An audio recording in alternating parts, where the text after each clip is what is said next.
नमस्कार दोस्तों, क्या आप जानते हैं कि गणेश चतुर्थी के दिन चाँद को देखने से मना क्यों किया जाता है? और क्यों उनकी पूजा में तुलसी का प्रयोग वर्जित है? और ऐसा क्या है उनके विवाह की कहानी में, जो कि न केवल उन्हें रिद्धि और सिद्धि से शादी करनी पड़ी, बल्कि बंगाल में आज भी केले के पेड़ से उनकी शादी कराई जाती है। आपने गणेश जी को मोदक खाते हुए, मुस्कुराते हुए और चूहे पे सवार भोले भाले देवता के रूप में तो देखा होगा, लेकिन क्या आपने उनके भयानक रूपों के बारे में सुना है जिनसे असुर भी कांपते थे? क्या आपको पता है कि एक बार गणेश जी ने ऐसे दैत्य को निगल लिया था जिसकी आंखों से ज्वाला बहती थी? उसके बाद गणेश जी के साथ जो हुआ उसे सुनकर आप भी चौंक जाएंगे। और क्या आप जानते हैं कि गणेश जी का सीधा संबंध आपके शरीर की सबसे रहस्यमयी शक्ति कुंडलिनी शक्ति से है? इसके अलावा सबसे बड़ा सवाल, क्या गणेश जी का कोई ऐसा तांत्रिक रूप भी है जिसके बारे में कोई नहीं जानता? इनकी कहानियाँ केवल बच्चों से संबंधित नहीं है, बल्कि ब्रह्मांड और मानव से जुड़ी हुई है। और आज की इस डॉक्यूमेंट्री में हम इन सभी रहस्यों से पर्दा उठाने वाले हैं, तो बने रहिए हमारे साथ। आने वाले कुछ मिनटों में हम आपको गणेश जी ऐसे दिखाएंगे जैसे आपने कभी नहीं देखे होंगे। हम आपको बताएंगे उन रूपों और अनसुनी कहानियों के बारे में जो आपको हैरान कर देगी। तो चलिए चलते हैं इस रहस्यमय यात्रा पर। लेकिन उससे पहले अगर आपको वीडियो पसंद आ रही है तो वीडियो को सब्सक्राइब करना ना भूलें। भविष्य पुराण के अनुसार जब कलयुग अपने चरम पर होगा तो इस धरती का रूप वैसा नहीं रहेगा जैसा हम आज देखते हैं। नदियाँ और खेत सूख जाएंगे और इंसान की भूख इतनी बढ़ जाएगी कि वो अपने सगे संबंधियों तक को भी खा जाएंगे। समाज में छल और धोखा आम बात होगी। माता पिता का सम्मान करने के बजाय लोग उन्हें बोझ समझेंगे। सत्य और धर्म की बात करने वाले लोग उपहास का पात्र बनेंगे। चारों तरफ अराजकता, युद्ध, लालच और अधर्म का बोलबाला होगा। इसी समय प्रकट होगा महाभयंकर असुर कलिराज। यह वही कली होगा जो मनुष्य के भीतर छुपे अंधकार को और गहरा कर देगा। यह मनुष्य को केवल बाहर से ही नहीं बल्कि अंदर से भी भ्रष्ट कर देगा, जिससे मनुष्य का दया भाव खत्म हो जाएगा। यह दृश्य इतना भयानक होगा कि देवता भी कांप उठेंगे। लेकिन यही प्रारंभ होगा एक नए युग का। शास्त्र कहते हैं कि जब कलयुग अपने चरम पर होगा तब विष्णु का 10वां और आखिरी अवतार कल्कि प्रकट होगा। वह एक सफ़ेद घोड़े पर हाथ में तलवार लिए प्रकट होंगे और धर्म की रक्षा करेंगे। सबसे चौंका देने वाली बात यह है कि वह अकेले प्रकट नहीं होंगे, उनके साथ एक दिव्य शक्ति गणेश जी भी प्रकट होंगे, अपने रहस्यमयी अवतार धूमकेतु के रूप में। एक ऐसा रूप जिसकी कल्पना करना भी हमारे लिए कठिन है। उनका स्वरूप धुएं और अग्नि से भरा होगा। यह धूमकेतु अवतार विष्णु जी के 10वें अवतार कल्कि के साथ मिलकर अधर्म का नाश करेंगे। इसके बाद धरती पर एक नए युग की स्थापना होगी। तो सोचिए, गणेश जी जिन्हें हम मोदक प्रिय और माता पार्वती के दुलारे के रूप में देखते हुए आए हैं, वही गणेश जी कलयुग में प्रकट होकर इस सृष्टि के उद्धारक भी बनेंगे। तो यह है कहानी गणेश जी के अवतार की। लेकिन ये कहानी पूरी नहीं है, अधूरी है। गणेश जी ने ऐसे काफ़ी और भी अवतार लिए हैं जिनके बारे में हम आपको आगे बताएंगे। गणेश जी को हमने हमेशा चूहे पे सवार, मोदक प्रेमी और एक भोले भाले देवता के रूप में देखा है। शास्त्रों और पुराणों के अनुसार उनका एक और स्वरूप है वीर योद्धा। जब जब पृथ्वी पर राक्षस और दैत्यों का आतंक बढ़ा, तब तब गणेश जी ने अपना ये दिव्य अवतार लेकर उनका संहार किया है। सबसे पहले बात करते हैं सिंधुरासुर की। यह असुर इतना शक्तिशाली था कि देवता इसके नाम से ही कांप जाते थे। इसने तपस्या कर वरदान पाया था और अमृतत्व के बल पर तीनों लोकों में उत्पात मचा रखा था। कोई भी देवता इसका सामना नहीं कर पाता था। अंत में सभी देवता गणेश जी के पास गए। तब गणेश जी ने मोरेश्वर रूप धारण किया। 6 हाथों वाले मोर पर सवार गणेश जी ने सिंदूरासुर के साथ एक भीषण युद्ध किया और उसके उदर को फाड़कर उसमें से अमृत बाहर निकाला। और सिंदूरासुर के आतंक को समाप्त किया।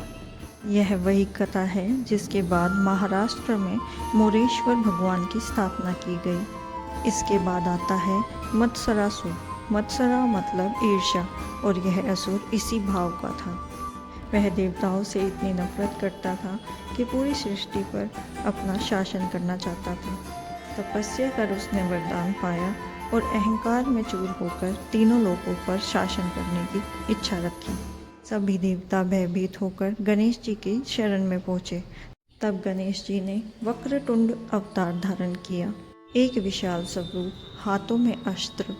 उन्होंने मत्सरासुर के दोनों पुत्रों का वध कर दिया और संसार को ईर्ष्या और घमंड से मुक्त कराया। लेकिन इन सब में सबसे अद्भुत कथा है अनलासुर की।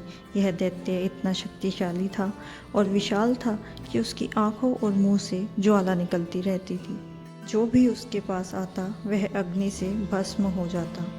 तब सभी देवता गणेश जी के शरण में गए। गणेश जी ने इतना विशाल स्वरूप धारण किया कि उनका स्वरूप आसमान को छूने लगा।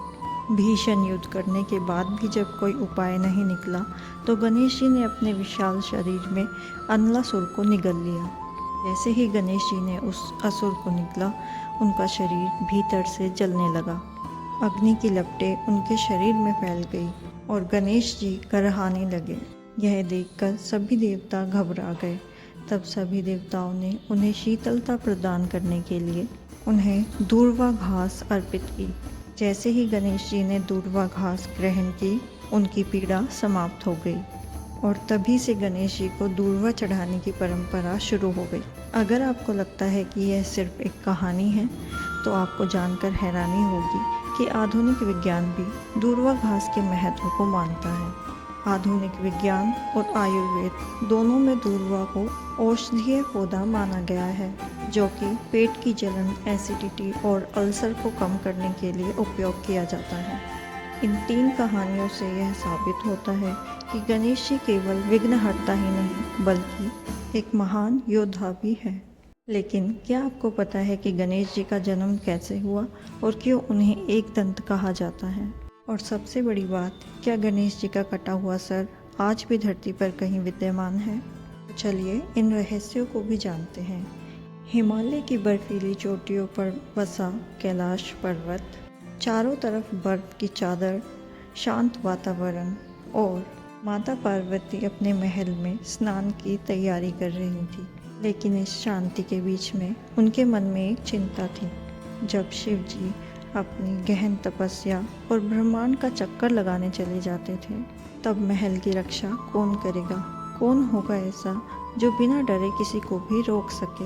यही सोचकर उन्होंने अपने शरीर पर लगाए हुए चंदन और हल्दी से एक लेप तैयार किया और उससे एक सुंदर बालक की मूर्ति बनाई। जब वह मूर्ति बनकर तैयार हो गई तो माता ने उसमें अपने प्राणों की शक्ति फूंक दी, जिससे एक सुंदर बालक का निर्माण हुआ। माता पार्वती ने उसे स्नेह से गले लगाया और कहा कि तुम मेरे पुत्र, मेरे रक्षक हो, तुम्हारा नाम है गणेश। जब माता पार्वती स्नान के लिए जा रही थी तो उन्होंने अपने पुत्र गणेश को कहा कि मैं स्नान करने जा रही हूँ, तब तक किसी को भी महल के अंदर ना आने दिया जाए। गणेश जी ने हाथ जोड़कर सिर हिलाया और गेट पर खड़े हो गए।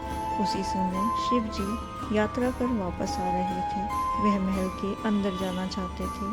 शिव जी ने देखा कि द्वार पर एक अज्ञात बालक खड़ा है। शिव जी ने उससे कहा कि मुझे अंदर जाने दो, लेकिन गणेश जी वहीं पर खड़े रहे। गणेश जी ने कहा कि माता ने मना किया है, जब तक वह स्वयं आदेश नहीं देगी मैं किसी को अंदर नहीं जाने दूंगा।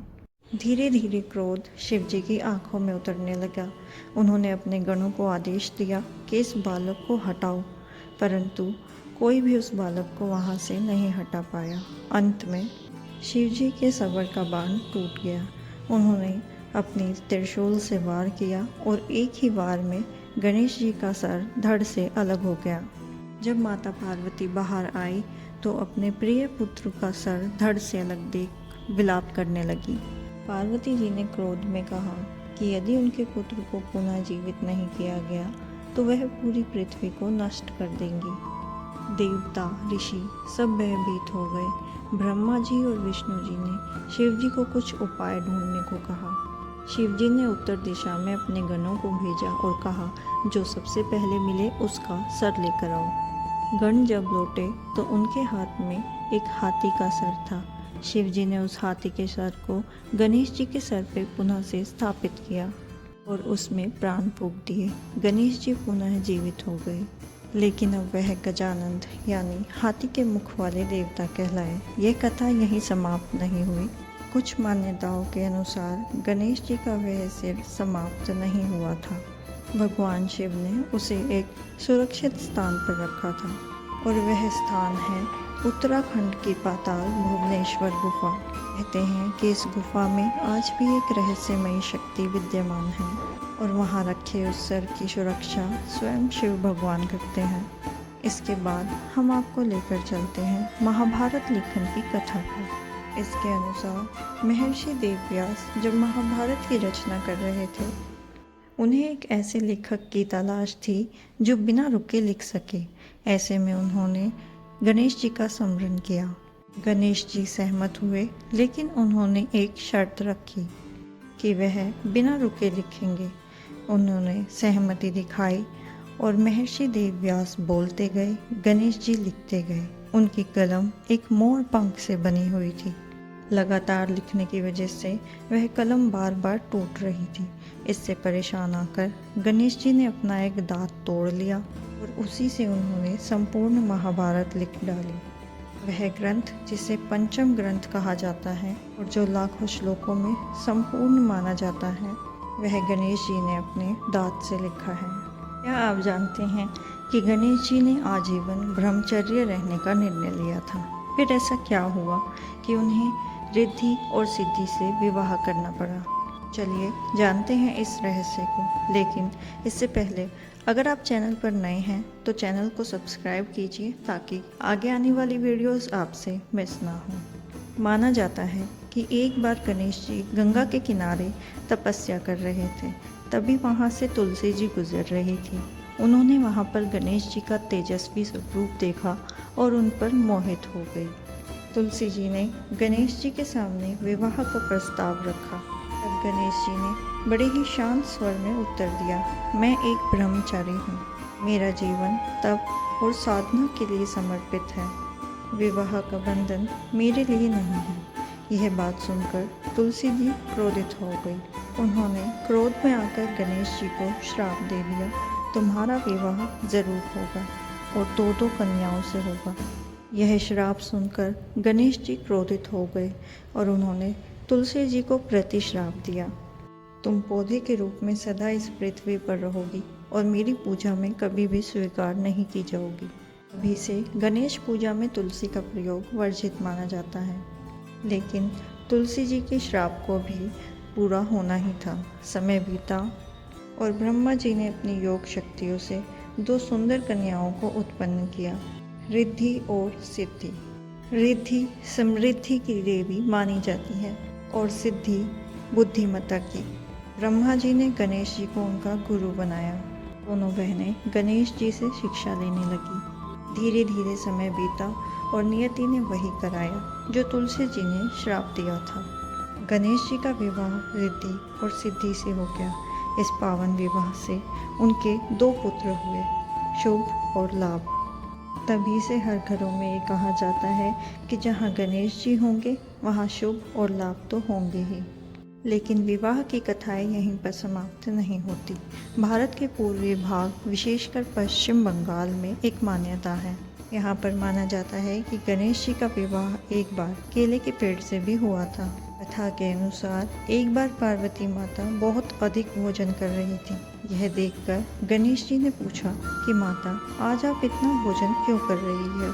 तो माता पार्वती ने मुस्कुराते हुए कहा कि मुझे डर है कि तुम्हारी पत्नी मुझे पर्याप्त भोजन ना दे सकेगी। यह सुनकर गणेश जी खड़े हुए और बाहर चले गए और केले का एक पेड़ उठाकर लेकर आए और माता पार्वती को कहा कि माँ, ये है तुम्हारी बहू, यह तुम्हें कभी भूखा नहीं रखेगी। तभी से बंगाल में दुर्गा पूजा के समय केले के पेड़ को साड़ी पहनाकर गणेश जी की पत्नी के रूप में उनके बगल में रखा जाता है और पूजा जाता है। तो दोस्तों, ये थी गणेश जी से संबंधित रहस्यमय कहानियाँ और उनसे जुड़े हुए सच। आशा है आपको यह वीडियो पसंद आया होगा। अगर पसंद आया हो